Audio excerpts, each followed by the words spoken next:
Hello, and welcome back into the hot mess that is my life.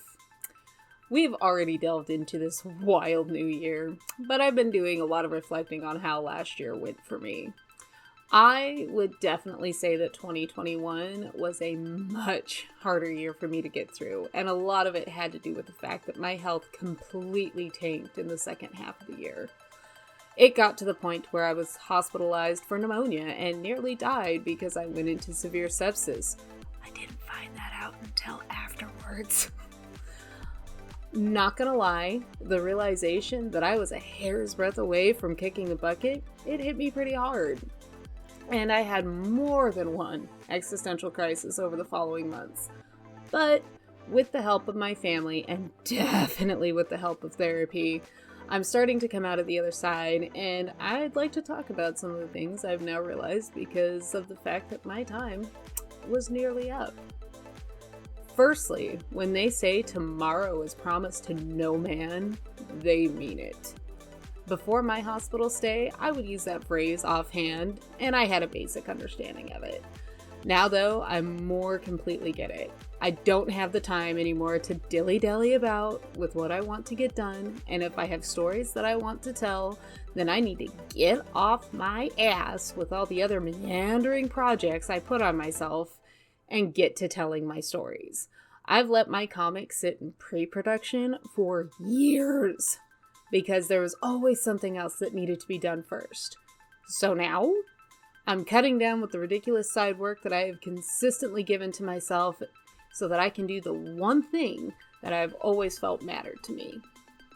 Secondly, I need to be more honest with myself on how my body is reacting to things. Now, I personally don't think I made any clearly poor decisions in the days leading up to being admitted to the hospital, but I can say I did a lot of internal talk to myself about how I was overreacting to how badly I felt. I do think a lot of this stems from the literal years of being told by hundreds of doctors that I was over-exaggerating my symptoms and that it couldn't possibly be that bad. I was honestly beyond lucky with which ER I chose to go to, and the fact that they actually took me seriously when I told them that I couldn't breathe was immense for me. I've spent the last 20 years fighting for my health. But as of now, I have a much renewed vigor to keep myself in better shape.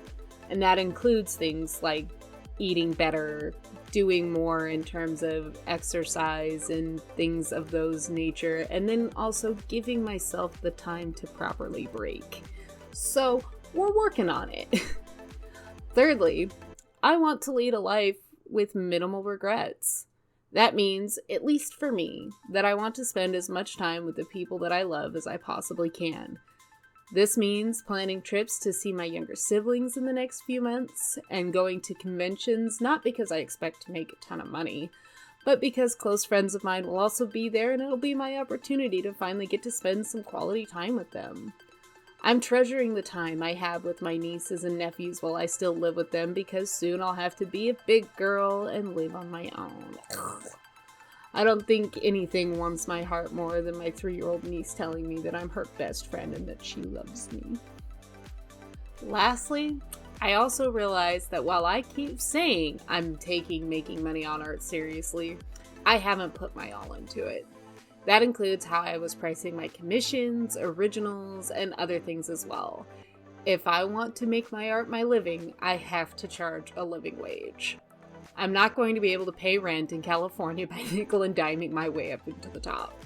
That has never worked long term, so I'm putting in the work. I've come to a small reckoning about how little worth I assign to myself. I've been doing art for 33 years, and 20 of those years I have geared specifically toward a career in the arts. I'm no longer an amateur, so I need to stop charging amateur prices. I think this point in particular for me feels like the most poignant to other artists. I know that pricing our work is a huge struggle. And I may take some time to flesh out my tinfoil hat ideas as to why that is in a different video, but time will tell. We'll see if I can remember to do so. Anyway, that's all I have for today. Please be sure to keep yourselves healthy, content, and creative. If you want to hang with me while I spill bullshit out of my mouth, you can like, subscribe, and all the things here on YouTube. Or if you want to talk to me directly, I do stream on Twitch Friday through Monday in the evenings, Pacific Standard Time. If you really like this artwork of Sailor Mars, which I think is very pretty, this one's one of my favorite ones, and I really like the foreshortening on that hand. Her print is available on my Etsy, along with all sorts of other goodies. So you can also follow me on, that Twitter app that I never say anything on, or my Instagram, or you can follow me on the Tiki-Taki, which is the other platform that I'm on most aside from Twitch. But I hope you guys have an amazing day. Thank you for listening to me rant, and I hope to see y'all later. Bye!